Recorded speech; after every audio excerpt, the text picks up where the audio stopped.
So very quickly, my name is Matt Carpenter. I'm one of the founders. I'm here just north of Boston at our office in Salem, Massachusetts, Halloween capital of the world. It's buzzing here.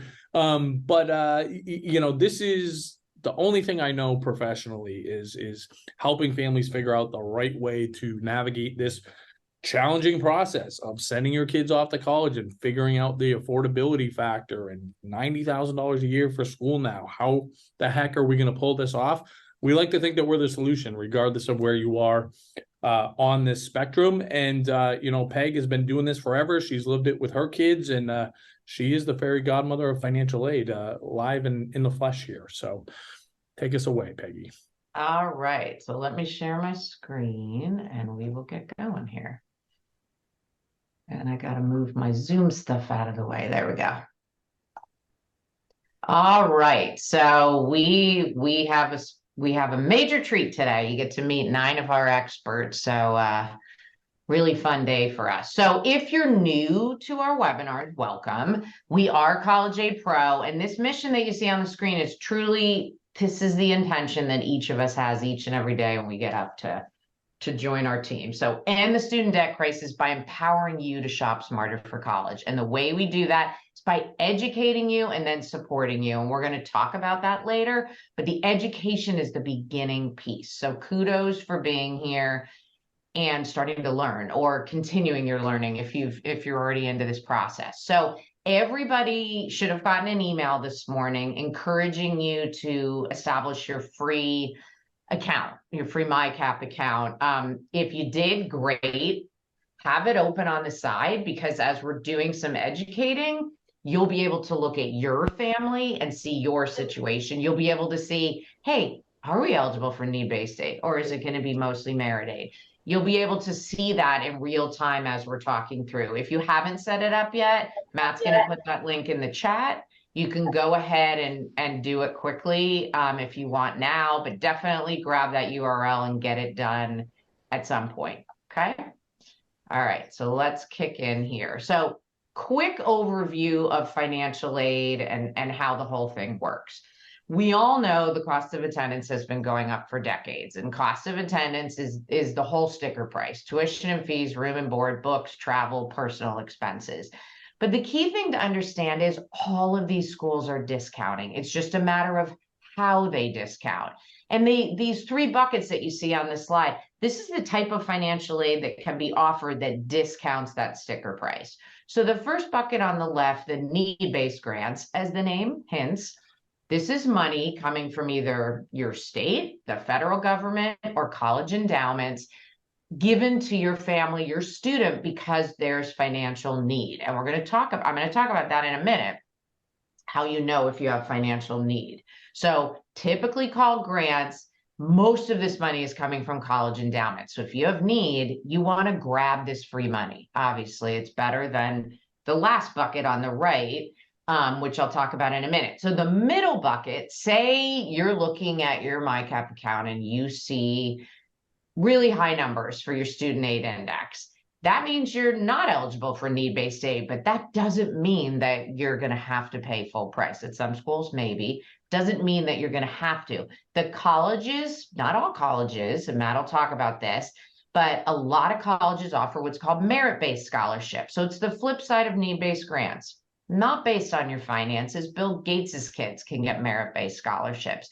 Based on your child's, based on grades, test scores, music, athletics, leadership, whatever that school chooses to base their scholarships on, irrelevant of your finances. And then the last bucket is we call self-help. So it's loans and work study. Not bad. Loans up to a reasonable amount are a part of a lot of families' college funding strategies. We support parents on understanding those options when it gets to that point in the process. And then work study. You're actually working, getting a paycheck, the student, you decide as a family how you're using that money. So a part of the strategy, but you really want to maximize the first 2 buckets as best you can, because you're draining the endowment instead of your bank account. So it's a win. So how do you know if you're eligible for need-based aid? I mentioned this term a minute ago.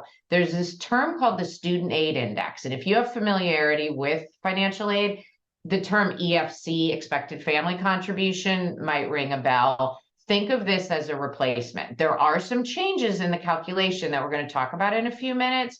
So the back end of it is different, but where it fits in this equation is the same. This sticker price, cost of attendance minus the student aid index, is how the colleges figure out if you have need. And you're submitting the 2 financial aid forms so that you have SAIs. If you don't submit them, they have no idea about your need-based eligibility, and you might be leaving other money on the table. So we strongly encourage almost all families to submit both forms, and everybody to submit the FAFSA for sure. Okay, so how is this SAI calculated? It's basically student assets, and student income, parent income. So when it comes to assets, basically think of it as it's everything except what's in your retirement account. So as the slide says, 401k, 403b, IRAs, pensions, those are all retirement accounts. So those balances are not disclosed. Everything else is on the table. Bond portfolio, stock portfolio, 529s. If you're a parent and you own a 529 and your child's a beneficiary, that's an asset of yours, not your students. The UGMA and UTMA, if that rings a bell, if you have that, that's actually an asset of the student. And 529s owned by anybody else that's not submitting the FAFSA is not included. So it's just the 529 accounts that the parents own. If you're divorced, not the non-custodial parent. Jointly owned accounts with your child, that's an asset of yours. That's why a lot of people will move an account that's in their child's name just into their name or make it jointly held. Not saying you should do that. We would need to know more about your family to know if that's something to do. Assets are assessed the day you hit submit, if you want to be that organized and detailed.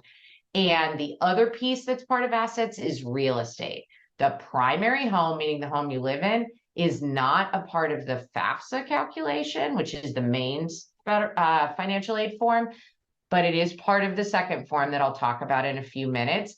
The key thing about any real estate is you don't want to overvalue it. You want to be honest, but you want to find the lowest defensible value, and then you can reduce it, as this slide says here in the bottom right, by the IRS quick sell value, 15 to 20%, because you're not going to realize all of that when you're as an asset if you were to sell your house. Okay, the other part that I mentioned is income. So parental income is by far the biggest part of this. And it's not like assets that it's assessed real time. It's a 2-year look back that we call prior year. You can see on this slide, if you've got a senior, a lot of people have class of 2024 that put in the chat, all the questions you're going to be answering are about 2022 and then so on and so forth. AGI, adjusted gross income, is the biggest piece of this. There are some other pieces that get added back. We won't get into that now. On the student side, there's a nice, generous student income allowance of this for the 24-25 school year. It's over $9,400. So for most kids, they're not making more than that. So it's a wash on the FAFSA. For parents, there's an income protection allowance. It's not that, it's pretty meager.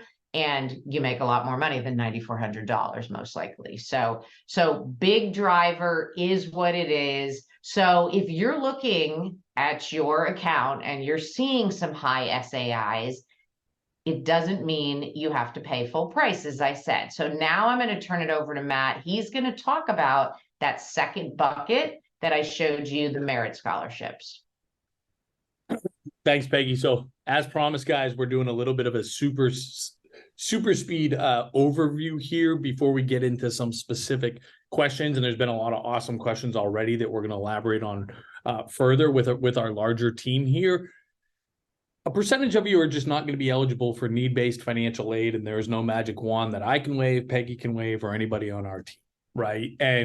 But that doesn't mean you're ready to start paying $90,000 a year for college, or maybe you could, but you just don't want to.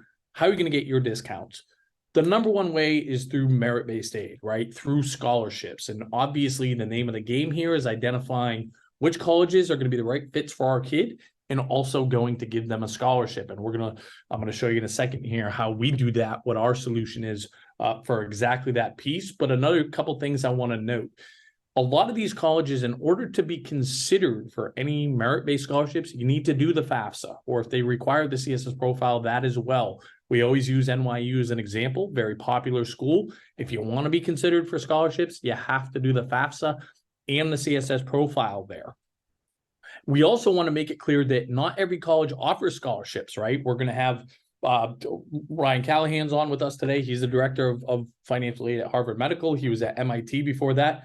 There's not one kid walking around Harvard or MIT and schools of the like that are there on a scholarship. They do not exist. It doesn't matter how wildly talented the kid is and gifted. And of course, those campuses are full of them. Nobody's there on a scholarship. If they're not paying full sticker price, it's because they're getting need-based financial aid. So as we're completing that list of schools, we want to make sure that we know who gives scholarships, how much, and do we have a shot at any. Okay. The last kind of bullet here is that we want to make sure, and guys, please put your questions, keep the questions coming, but please put them in the Q&A. I'm sure a bunch of people joined late, so they're putting them in the chat, but please put all the questions in the Q&A. That's where Peggy and I are banging away. We want to apply to competing colleges. Okay, so, something that, and this is especially important if you're not going to be eligible for need-based financial aid, right? An example I always like to give, and there's a million of these, is WPI is a really popular engineering school here in Massachusetts, and Central Mass, Worcester Polytech, great in engineering school. RPI is one in Troy, New York, Rensselaer Polytech, really good engineering schools. And for whatever reason, kids tend to really like one school and not like the other. And it works both ways, right? But if I have a kid that loves WPI, I make them apply to RPI and vice versa, because we can use these schools as leverage against one another to squeeze more money out of them. And we almost always do, regardless of the family's financial situation. So it's a really important piece here. And Peg, if I can share for a second, I'll just kind of give a quick... You got a minute or two there, buddy. So here's the deal, guys. Most of you, which is great, and Peg will share the link again. Most of you already set up your account, but this is your source of truth, right? People are already asking us about the net price calculators. We did a presentation last week. They're not reliable. This is your source of truth. This is going to tell you where you're going to pay full sticker price versus where you're going to get a discount. Are you going to be eligible for financial aid? Are you going to be eligible for scholarships? How much and at which colleges? And I talked about, being able to sort just based on who's going to give you the most in financial aid, who's going to give you the most in scholarships. You can put in here some of your admissions criteria that's most important for your family, right? Major, size of school, location, etc. And then just go say, order those based on who's going to give you the most in merit-based scholarships, right?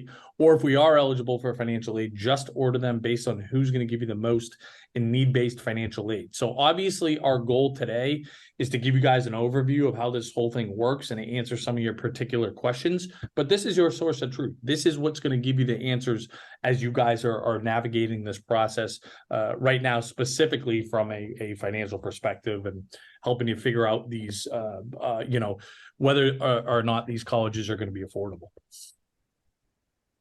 All right, let me hop back in here.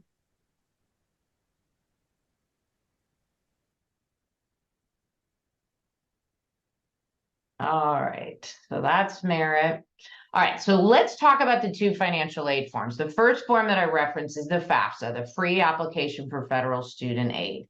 This typically goes live October 1. This year only, the Department of Ed hasn't said exactly when it's going to go live. All they're telling us is December, sometime in December. The minute we know, we will let all of you know in our community. So you just have to take a deep breath and you got to wait for the FAFSA.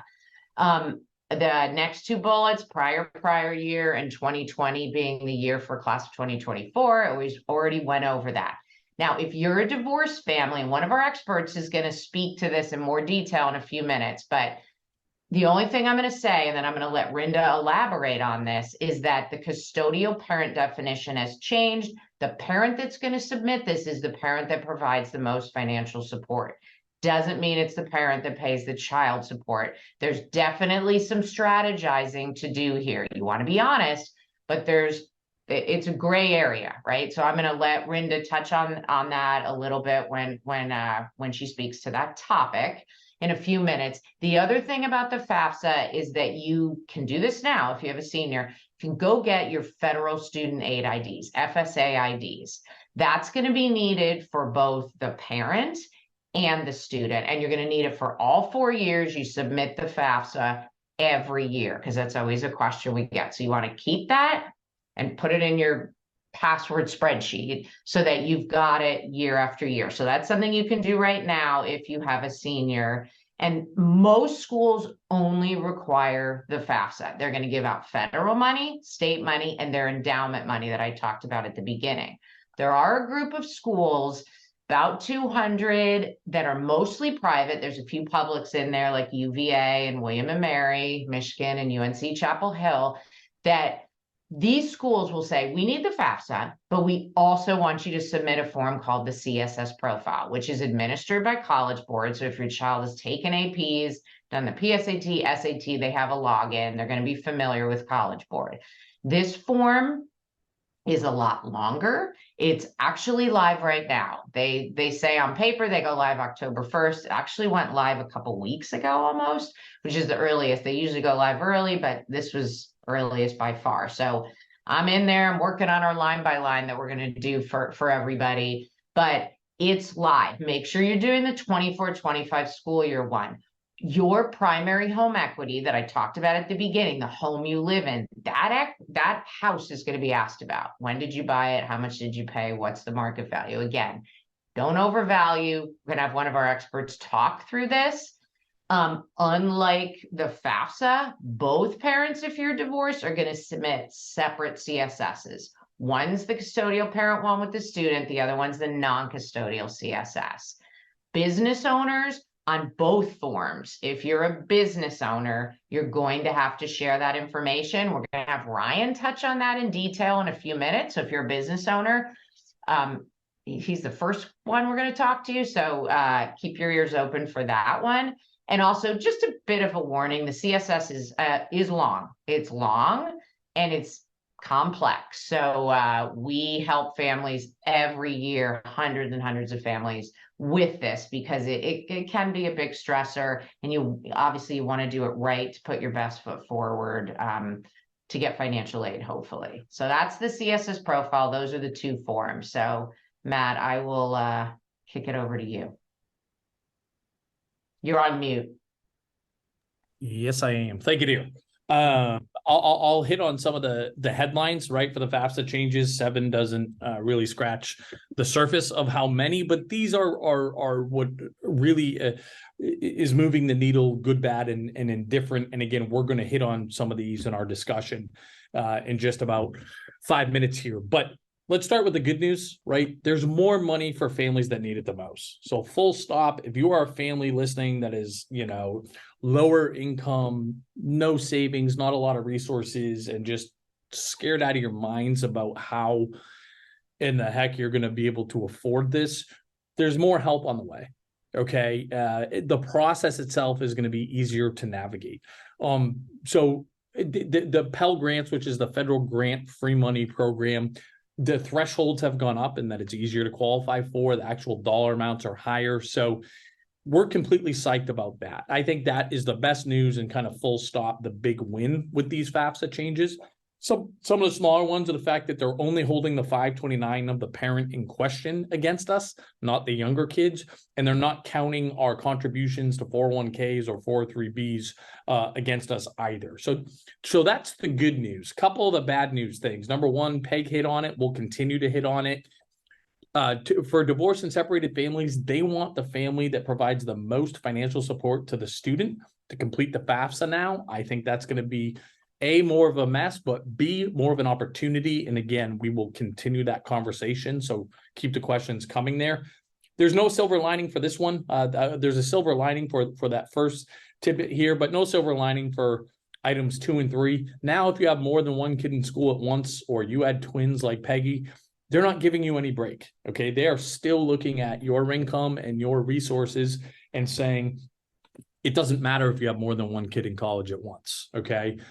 which is ridiculous. Now, that's not every college. That's not every college, but it is the vast majority, and it is everyone that uses the federal methodology, the federal SAI. So that is a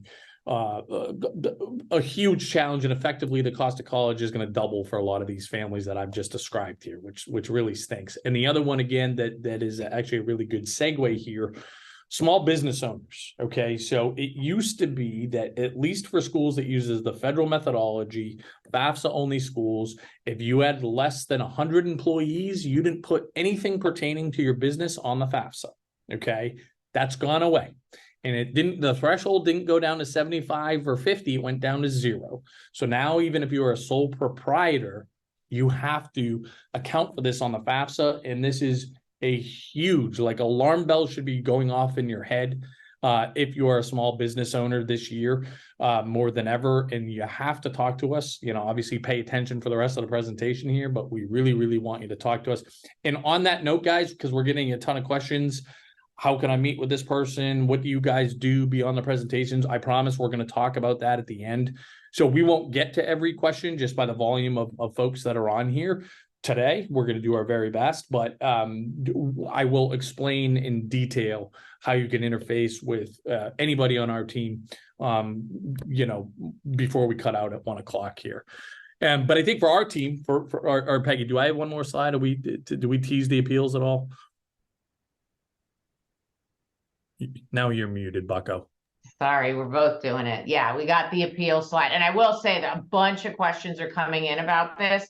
The main thing, and Jonathan is going to touch on this in more detail, if your situation is different and it's worse than the year you need to report on, that's your, lightning bolt that you should be appealing for sure.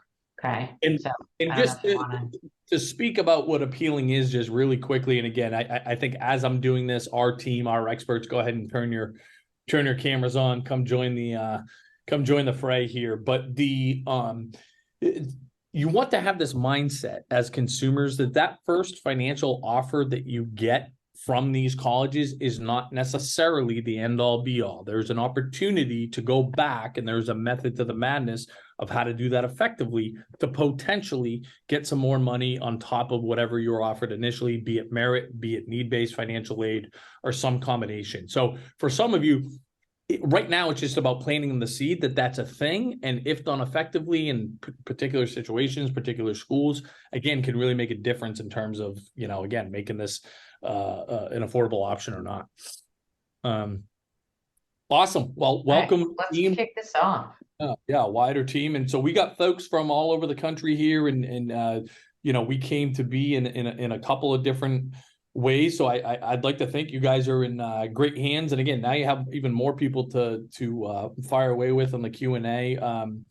So keep that in mind as we're cruising along here. So I think it's a pretty good segue. What I just ended with specifically on small business owners, right? Who I want to lean on and just kind of get his view on is Ryan Callahan. Now, Ryan's somebody that I don't know, we've interfaced with for 15 years or something like that. And Ryan's been just about his whole career in financial aid at Boston College, at MIT. Now he's the director of financial aid at Harvard Medical School. So I think kind of on the top of Mount Everest in terms of that career trajectory. So we're unbelievably grateful to be able to pick his brain every day, and we bother him and happy to bother you here, Ryan. But talk to us a little bit about, I'm a small business owner. Now I have to at least include something on the FAFSA. We were asking those questions, or institutions like yours were asking these questions on the CSS profile already, but what's some advice that you would have for small business owners as they, kind of navigate this new change? Yeah, so Ryan Callahan, Matt basically just gave my whole intro. So straight to the point, I think, again, the big change is that you are going to be reporting it on the FAFSA. That said, I think the best advice I could give is, especially for like a sole proprietorship, I mean, realistically, if you weren't conducting your business, what is your business genuinely worth at that point? For almost all Schedule C sole proprietorship businesses, they're almost always zero, because once you go away, there's really no net value to that business going forward. For some of the larger partnerships, corporations, S corps, again, do the best you can. If you have equipment, measuring that, taking into account depreciation in that case fully counts. But again, on those cases, the school itself is going to do the behind the scenes updating on that. Now, again, if you work with us, we can help talk you through that. That said, but the best advice I could give is do the best you can, don't overthink it, and certainly don't overvalue it. I think a lot of cases, that's what families do when they're unsure of what to do. People always feel the pressure. Everyone wants to be honest. And when they do that, they tend to overvalue. So again, if you're a sole proprietorship, don't overthink it. Think about, if you were to stop conducting your business as an individual, what would your value be worth the next day? And in almost all cases, it's minimal, if not zero. That's perfect, right? And to me, the headline is, guys, if you're going to miss on the side of pessimism, we're going to undervalue versus overvalue, and then have a conversation with the college. Oh, thanks. Yeah. All right. So I'd like to introduce a sister powerful team we have on our experts. We've got Jennifer Hartman and Melissa Mayer. Melissa's in Dallas and Jennifer's in Indy. And they have been Melissa's been working with kids in school capacity and other capacities for several decades, right, Melissa? And Jennifer's been doing it for about a decade and has a very interesting background that we don't have time to get into. Actually held public office. So she's used to managing and handling things for sure. So I have a question for each one of you. So Melissa, let's talk a little bit about the essay part of this process, and then about this whole test optional, right? Send or not to send scores that a student will have. So I'm going to start on the test side, because on the testing side, what you're wanting to look at is the student a fit? So you're looking at that mid 50 range, and you can use our software and go into the admissions portions and find that mid 50 range and look at that. And then if you've got a younger student, each spring, the common data set comes out with the new data in it. So you can look it up before we get the new stuff entered and using that. But that's what you're wanting to look at. Does your student fit within that mid 50? And if they fit in that mid 50 or they are above, definitely you're wanting to supply those test scores, because I always tell families, if you take a student's test scores away, it's like a stool. You have to have something else that's going to balance that out. And there are some schools you need to know, are they test optional for one? And do they require test for merit-based aid? So you want to find out those things. And so then that's where, if you decide to take away that test score, that's where those essays are super, super important, because you're trying to share the uniqueness of the student. And so I talk to a lot of students that are athletes, and they always want to talk about their injury. Well, that's a very common thing. So you want to come about it in an uncommon way, because that's not going to make the student recognized when they're passing through thousands and thousands of applications. And so that essay can be super important to uphold that application when they're looked at in a holistic review manner, whether it be for admissions or for scholarship purposes as well. All right, thank you, Melissa. So Jennifer, early decision, that's a big one, and deadlines are coming up if kids are going to apply ED. So that's the binding way to apply for admission. Can you just talk a little bit about ED or not ED? Decision is something that's very important. It does show demonstrated interest, and I think that's a positive that comes out of early decision. It shows a genuine interest of the student and how highly motivated they can be. But it's also something we have to be very cautious about. Is this a right fit for us? Are we totally committed to this school if we do get accepted? Once a student does select that they want to do the early decision, they do have to sign off on it along with their family and the counselor. So it's also the counselor putting their neck out on the line for the student. The drawbacks is that it can be a financial commitment that you may not have been ready if you didn't prepare yourself to possibly pay full price. We have to accept the award package that we get at the time.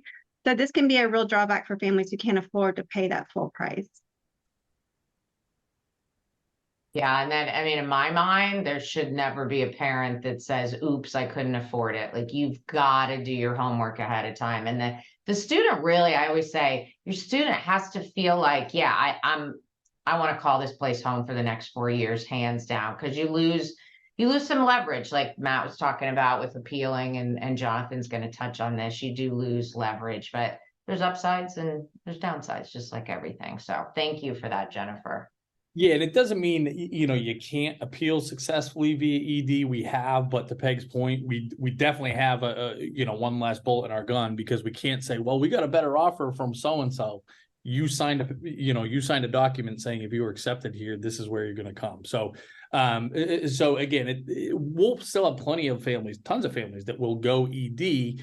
Our job is to just make sure that we're kind of all on the same page, say dream school for the kid. We know how much it's going to cost, and we feel comfortable with it as a family. Let's go. If there's any hesitation on either of those, we probably want to pump the brakes.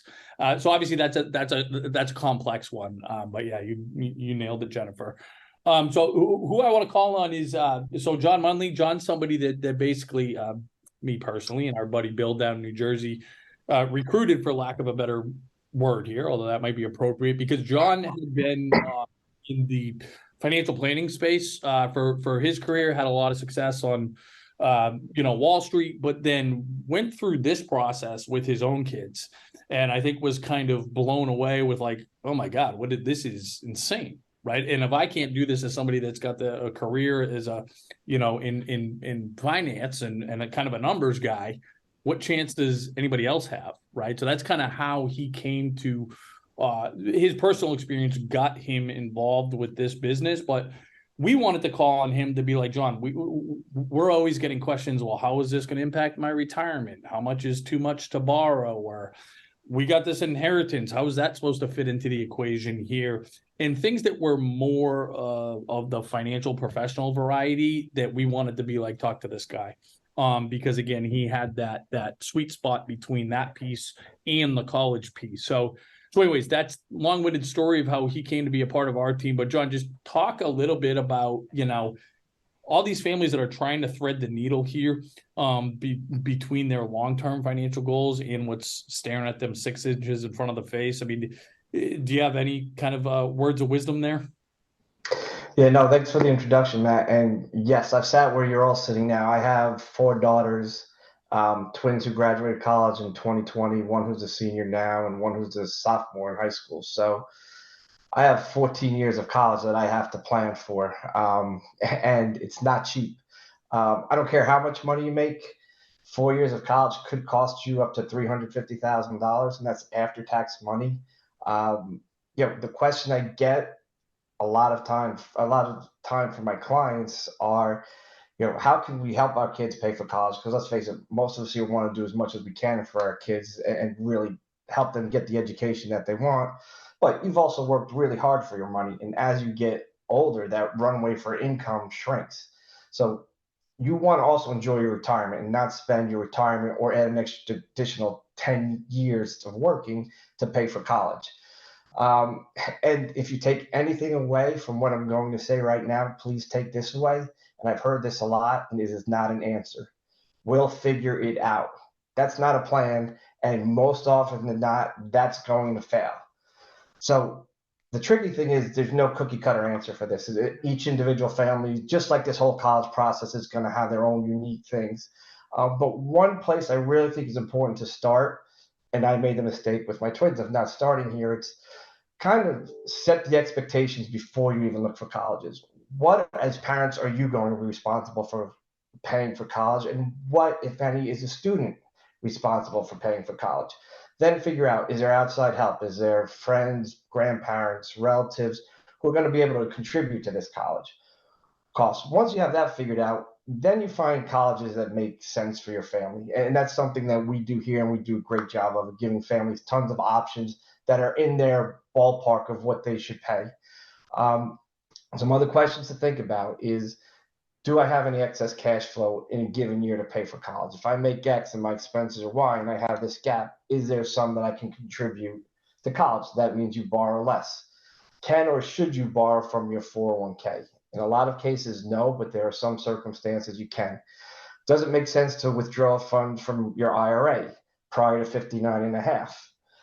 If they're used for qualified expenses, you don't pay a 10% penalty, but you pay income tax on it. So if you're a high income taxes bracket now, but you're going to be in a lower one a few years down the line, it may not make sense to touch that IRA yet.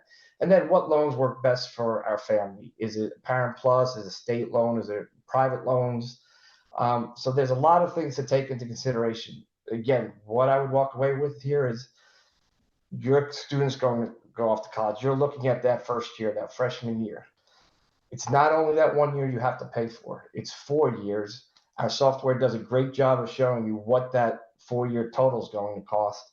But it's not only that, do you have multiples? Like I said, I have a 14-year plan. Like I'm not figuring out just for my daughter who's graduating, a senior now, but I also have my sophomore in high school. That's always been taken into consideration. So really figure out what's our window for paying for college, and then what's the best way for our family to pay for that.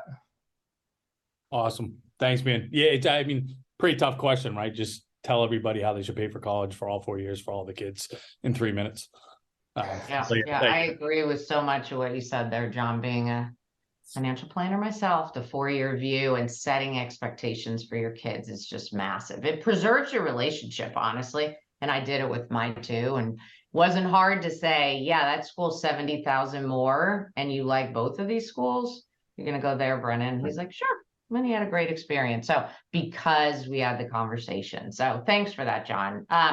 So the next person I want to talk to is Jonathan West. So I have known Jonathan for over a decade. Jonathan and I were beginnings of the CAP community. He's always been somebody that we've watched and we're like, we got to get Jonathan on the team, and back and forth for years and years. He's a financial advisor, but he developed this expertise. So you can share, Jonathan, I don't know how far back you developed this.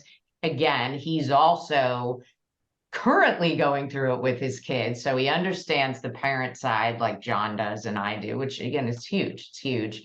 And so Jonathan, talk to us. We teased appealing a little bit, and I'm always on the team about it's not negotiating. And on the webinar yesterday, a guy even said, well, what's the best way to hound him? And I said, no, we're also not going to call it hounding. I told him I'm going to use his terminology going forward. So why don't you speak about that a little bit? Because I think that's an area that a lot of parents don't even know they can do it. And then they're worried it might hurt admission after the child's been admitted. So can you talk through that? Sure. Thanks, Peg. And welcome, everybody. You know, appeals, as you said, 15 years ago or so, nobody knew that you could appeal your financial aid award. It was kind of a secret. And so it really wasn't a big deal about how you did it. It was just doing it, and it was usually successful. But these days, everybody says appeal, or hound, or whatever they might phrase you might use. But the thing is, there's a right way to appeal and there's a wrong way to appeal. And we help you get the right way to appeal for your situation, because it's going to vary. And I'll give you 3 quick examples. First question is, who should appeal? Should it be the parent or the student? Most of the time, we advocate for the student because he's the one, or she is the one with the real primary relationship with the college. But there are times where it's very much better for the parent to be the one appealing. And we help you figure that out, so you're starting it out correctly. Second, be specific in what you ask for. This is not the time to kind of hem and haw. Don't worry about being greedy, and it'll work out. The colleges are not going to give you more money just exactly what you ask for, just if you ask for too much. They'll cut it back. But we want you to be specific in what you're asking for. They get a lot of appeal questions. They work through them quickly, and you want to be, give them something to act on. And then third, provide support. It's real important. You don't just tell them your income is up, or as Matt and Peg were saying, your expenses are up or your income is down. You need to show them, demonstrate it, give them something to go on other than just your words. As Matt said earlier, if you're applying to competing schools and you get a better offer, don't just tell them you got a better offer, show them you got a better offer. Send them a copy of the offer, let them know. And that's where the software can really come in and helping you with that. You know, as parents, you'll get to see one award letter from that school for your child. And working with us, you have the benefit of seeing multiple award letters for families all across the country for a number of children over years too. So we have a much better perspective, I think, on is your award fair and reasonable for your situation. We really want to help you get the money that you're entitled to, and appealing can be an important part of that. Great call, Jonathan. I think it's a great point too of again, the fact that it's a little bit, not a little bit, a lot more known that this is a thing.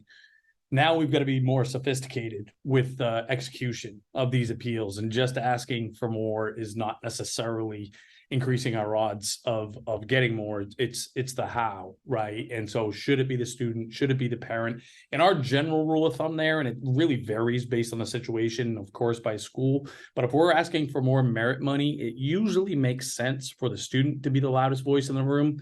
Whereas it's more of a financial situation, right? If we're talking about the valuation of our business, or, you know, we had a one-time bonus this year, that makes more sense, right? To usually be coming from the parent or parents. So, not great call, Jonathan. And again, that's a whole part of this process that has a life of its own, really. So let me shift gears here quickly, and I want to talk about, you know, and you heard us say this more than once, and that is the fact that home equity is a factor here. Home equity matters, you know, to a meaningful percentage of colleges. They consider it to varying degrees fair game, right? If we own our home and it's worth 600 and we owe 200 on it, they're looking at that difference, right? Again, to varying degrees and depending on the college.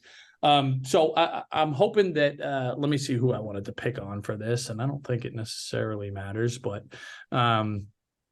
okay, JP, perfect, JP. I'll be happy to pick on you. So JP is somebody that we love having be a part of our team for a whole ton of reasons. But he had his previous career before being on this side of the fence and kind of working one-on-one, being an advocate for families and for students. Was in financial aid, right? And his last job there was the director of financial aid at University of Southern California, USC. So he's got this amazing, I think, you know, again, hands-on experience from being in that room, in those conversations, evaluating what they thought the students and families were eligible for financial aid, and then taking that experience and going to help families make an impact, you know, kind of from the other side. So, you know, I don't know if you can or can't talk about what you did at USC specifically, JP. I don't think that it necessarily matters, but anything you can share in terms of this piece that's a big challenge for a ton of families, you know, how would you coach it in a couple minutes, I guess? Great question. So I can say that back when I was in the financial aid office, when a family recorded, told us what their home equity was, we counted it in the asset pool up to 2 times their income. So living in Southern California, we know a lot of homes, home equity was just was huge paper, you know, it wasn't real.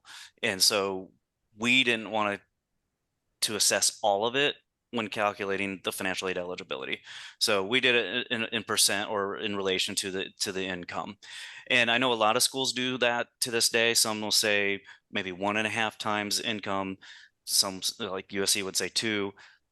There are some schools that say no, it's all for grabs.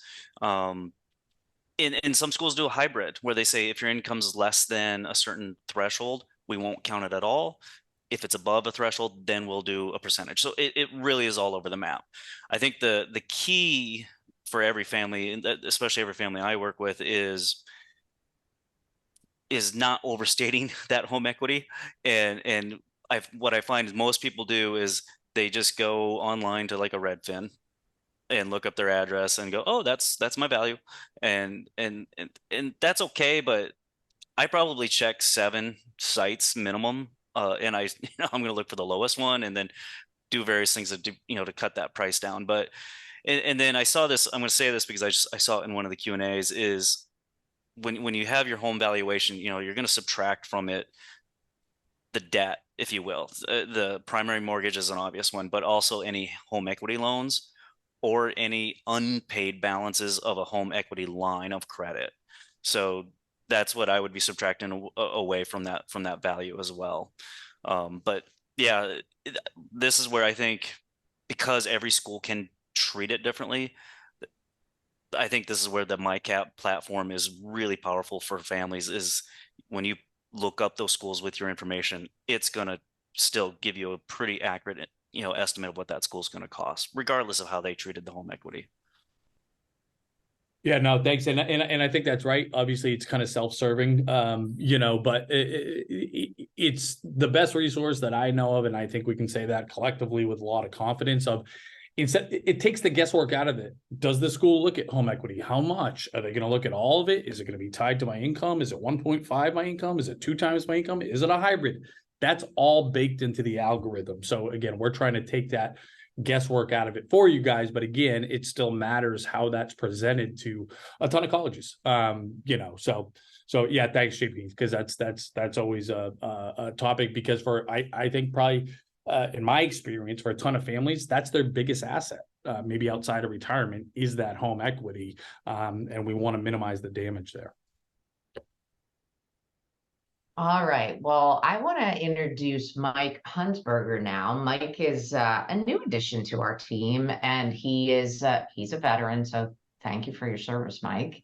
And he's an expert in all things, yellow ribbon, GI Bill. And this is a big deal for a lot of families, and there's some great benefits out there.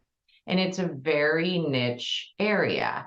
So we're delighted to have him on our team so that he can work with families that need this type of support. So Mike, can you just take a few minutes and talk about some of the nuances around that part of the puzzle? Sure, Peg. Thanks everybody for being here. If you are a veteran or active duty military and you've transferred your GI Bill availability to your kids or kid, it's a great benefit, as Peg said. Covers in-state tuition, and a lot of schools also add on the Yellow Ribbon program, where the private schools will cover up to full tuition.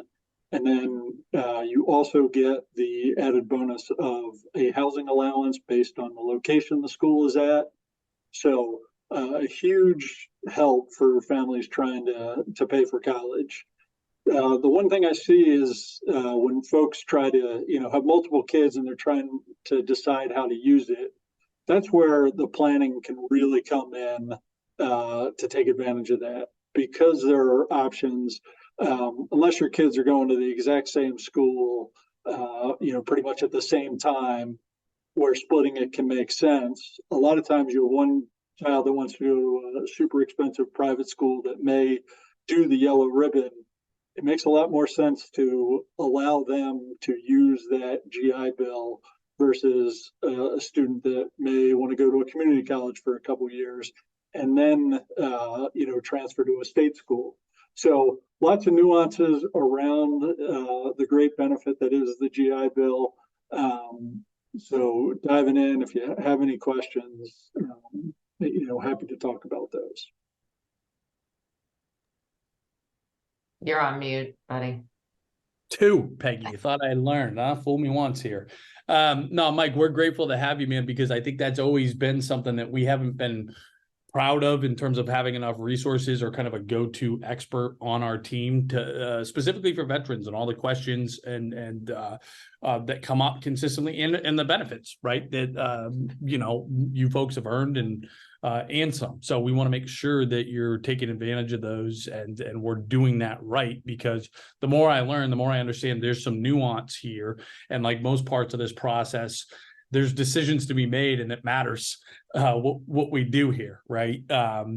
So no, that's huge, and make sure that again, you folks that this pertains to, make sure that you're booking some time with Mike. And I know another sweet spot of Mike's is also, if you already have kids that are in college or graduated from college or kind of have your own specifically educational student loan debt, that's another sweet spot of his. So again, make sure that again you're doing this the right way. So I think our last introduction here that I want to see. No, we have two more. We have two more.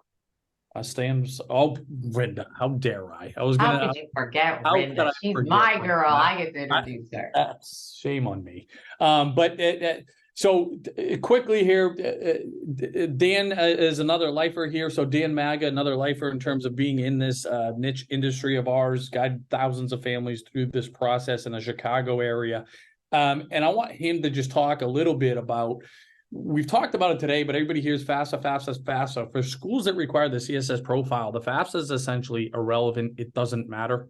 All your aid eligibility all comes down to the CSS profile. So again, we're talking about hundreds of questions a year, Dan. So there's not too much you can provide in a couple of minutes, but give us a couple things that we can take home when it comes to the CSS profile. Sure. I think one of the key things too, and we've touched on this, is unlike the FAFSA, you can submit it right now. It went live a couple of days ago. So if your student is applying to a school that requires a CSS profile, you can start that right now. Two, it's a lot more intense than the FAFSA. A lot more questions, a lot more ambiguity, a lot of questions that you're going to be like, why are they even asking me this? But if you'll notice when you're going through the form, not all questions are required. So you don't even have to answer all of the questions that they're asking. One that you'll see that pops up a lot is there'll be a question in the student resource section. How much is your parent going to pay for college? Every parent's like, well, what do I put there, right? Well, I think the last thing you want to put is $85,000 or the full cost of school. So, you know, when I'm working with parents, I'm trying to find a number that's basically as conservative as humanly possible when you're answering that question. Another thing, at the end of the CSS, there's going to be a special circumstances question where, unlike the FAFSA, you can enter lots of information about your situation, that sort of thing. And I would suggest people don't put information in there at this time. Reason being, if you do, and then you get the offer from the school in the spring, and you come back to them and say, hey, I told you I lost my job or whatever, they're going to say, oh, well, we already took that into account, or they could say that. So in my mind, you're better off leaving that information off of it. And then if you have those circumstances, you definitely need to reach out to the schools, but do that directly towards the financial aid office at the school, as opposed to putting that information in the CSS when you're initially submitting it. Amen. Said exactly what I would say. Thanks for that, Dan. Great advice. So last but not least, I get to introduce Rinda Wilk. She is coming to us from sunny Florida. She also has a background in the financial industry, like some of us on here, is a CFP, knows her way around finances, but got into this niche space like a lot of us and has been doing it for quite a while. She also has kids that are going through it, which is it's hugely valuable from an empathy standpoint, and just really just being able to navigate this and understanding the emotional piece. So Rinda, we're going to give you, this is hard to talk about in a couple minutes, but give us some insights around families that are divorced or separated, and just some tips about navigating the process if that's who they are, if that's their family setup. Sure thing, Peg. Yeah, so this year we do have some changes in this area, as you've alluded to already.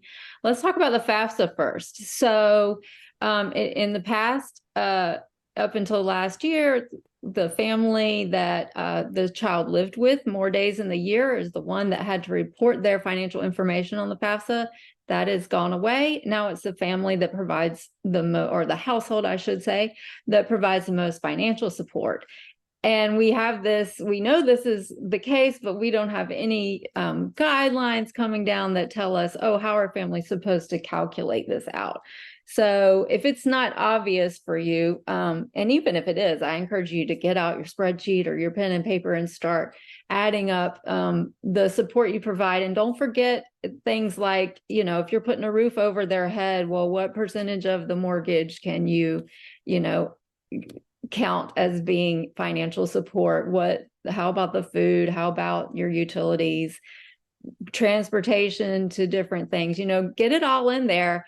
And if there's a situation where both households are kind of close, then that gives you a real opportunity to make sure that the household that would have the lower student aid index is the one that ends up providing the most support, because that can help that student end up with more financial aid in the end, possibly. When it comes to the CSS profile, the vast majority of schools that require it are going to ask for information from both households. But there's some strategy here too. There are a list of schools that don't, that only require the financial information from the custodial parent and their household. Couple of examples: Vanderbilt University, University of Chicago, and there's a list of others as well. So just knowing that gives you the chance to check that list and see, hey, if this would really help my student maybe qualify for some need-based aid at these CSS profile schools, let me take a look at that list and see if my student is interested in any of those schools. So. Beautiful. Love it. Huge. Obviously a huge talking point. Very well done, Rinda. And obviously it's complex. And this is where, again, anybody that is in this bucket anywhere, divorced, separated, split household, you have to talk to us, right? I mean, because we want to get this right, and it can have a huge impact on how affordable or not, you know, colleges end up being for your family. So a couple things here that I want to hit on. I know a couple of you guys are frustrated in our audience tonight or today because we haven't been able to get to your questions. I understand and appreciate your frustration, but there's just a ton of folks on here and several hundred questions, and we've done our very best. But like I said, nobody's getting left behind here. We will get to your questions. But I want to talk about a go forward plan. Obviously, we talked about a ton in a short period of time here. Don't stop here. You have to engage with us in some capacity, right? There's too much at stake here. It's so expensive.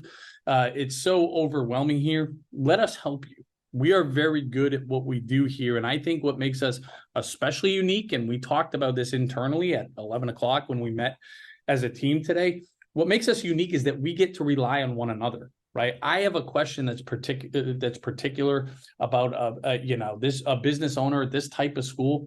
I can call on the ex financial aid director at USC, or you can work with him directly. Or I can talk to Ryan or Josh, or Mike at the University of Oklahoma. You know, we have folks that specialize in divorced families with Rinda and Dan, and obviously the veteran services that you heard about from Mike, or more comprehensive services from John. It doesn't matter who you are, who you work with on our team, we have you covered. So let's talk a little bit about what that looks like specifically. Now, our full comprehensive service, I'm going to start there and kind of throttle down.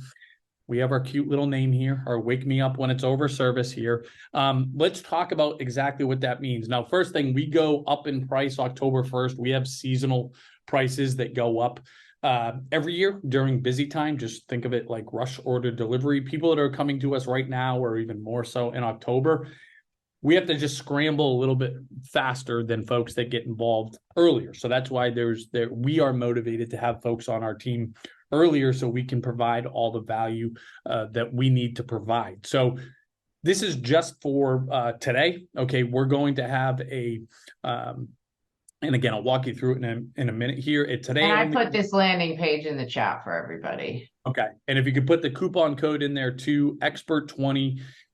Any of these comprehensive services, you're going to get $500 off, or if you just want to book an hour or just upgrade the software, you get 20% off. And again, that's today only, and that's before we go up in price on Sunday, right? October 1st. So there's 3 comprehensive packages that we offer. Our admissions and combo packages were actually closed for the season. We've reopened those up probably just for a few days. I don't know how long it'll go because we closed it for most of September because essentially we sold out. But we've got some more folks to handle admissions and the combo packages. Here's looking at you, JP. But let me quickly walk through each of these options. Financial aid only, wake me up when it's over packages. You're working with someone basically on an unlimited basis, one-on-one from now until whenever your kid moves into the dorm, presumably for most of you this August.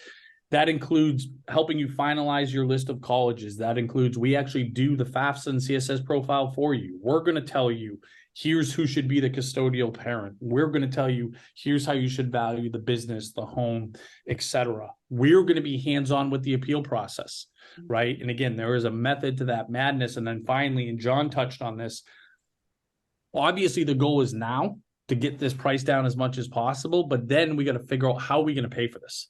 Even if we nail it, presumably, we still got to come up with a lot of money. So what loan should we take? When should we use what resources? So, and I totally get it, guys. These are some big numbers here, especially when you're staring at $90,000. This is a investment, okay? And we're very good at proving a return and showing a return on the investment, okay? And again, it's not just whoever you're working with individually. You get to leverage the whole team. If you just want admissions help, okay, we have this package that, again, and we know is really competitively priced, even though it's very high. That's just the nature of admissions packages. But you get 15 hours. That's all essays. That's making sure that you're nailing the Common App and the supplements. And again, working directly with JP doing this.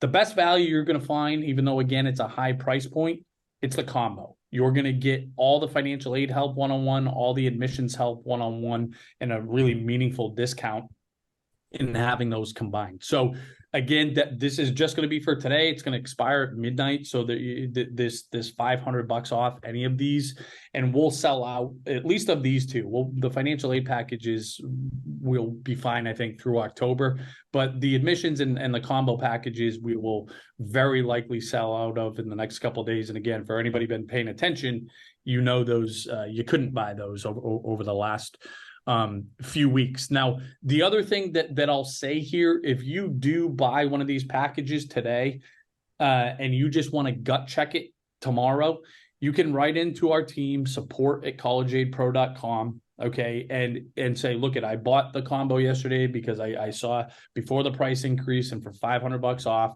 I just want to talk to somebody first just to gut check it. We'll talk to you. Okay. And then if you're like, you know what, that didn't feel right, these guys, my spidey sense is not feeling that, we'll give you a full refund, no questions asked. I'm confident you're going to feel great, but if you want that reassurance, we're happy to do that. But again, there's urgency there. And we always like to reward our live audience. For those of you guys that have paid attention for a while, you know that. If that's out of your price point, right, that's just, listen, we can't even consider that. We have options for everybody. Okay. That's something we really pride ourselves on. Okay. Within your free cap accounts, you can just go to upgrade or hit upgrade or talk to an expert here. You can either just have the full version of the software. Okay. And again, do that at a discounted rate today. And you get for $119. Is that what it is? 119. Yeah. You have access to the software for a year. Okay. And then it's $5 a month after that. If you want to stay on, you can cancel at any time. So you can put unlimited schools in here. You can sort based on who's going to give you the most in financial aid, who's going to give you the most in scholarships. What I would recommend beyond that, if you're going to make that investment, do the software plus an expert option, because when you do that, you get an hour with any of our experts. So anybody on here today and more, okay, not everybody is on here. And you get full access to the platform and an hour with any one of us at any time over the next year. Right. So you want to meet with Mike, talk about your veteran benefits. There you go. You want to talk about home equity specifically, or have somebody gut check your forms. You know, we have that available from you. So Peg always likes to say, if you think you're going to have a question at any point over the next year where you could benefit from sitting down one-on-one with one of us, do that now at this discounted rate. So that's my firm recommendation, guys. Do something, right? Engage with us in some capacity. You will get a return on the investment. If you are a family, and I should have said this at the beginning, if you're a family that says, you know what, I would like to have some of this, but I can't afford the $119, write into us, write into support@collegeaidpro.com and quote me on this. Say, Matt said that if we couldn't afford the $119 for the full version of the platform, we could have it for free. We'll get you on there for free, right? Obviously, we ask that you be honest with us, and if you can't afford it, just pay for it. But if you can't, we will get you on for free. We don't vet it or anything like that. And, we want to help anybody regardless of where they are. So I've gone on for too long, Peggy, but do you have anything to add? What did I miss? Yeah, my main thing is just do something. Keep the ball rolling. If it's doing the full package with JP, the combo, all the way to upgrading the software or leveraging our free resources, stay in our community, stay engaged, because from one parent to another, it will cut your stress down tremendously. If you are educated, if you are following along, you're just going to be way ahead of the game. And when you do college visits, you'll know what questions asked. You'll know how to cut through some of the marketing the colleges are pretty slick at. And to John's point earlier, you want to look at this as a 4-year expense. It's hard to take the emotion out because it's your kids, it's their next chapter. But the key thing is just to stay engaged. I know we're all super busy and you jump on a webinar and it's, oh, that was great, I'm going to put it over here. And a lot of parents through the years, then all of a sudden senior year creeps up really quickly.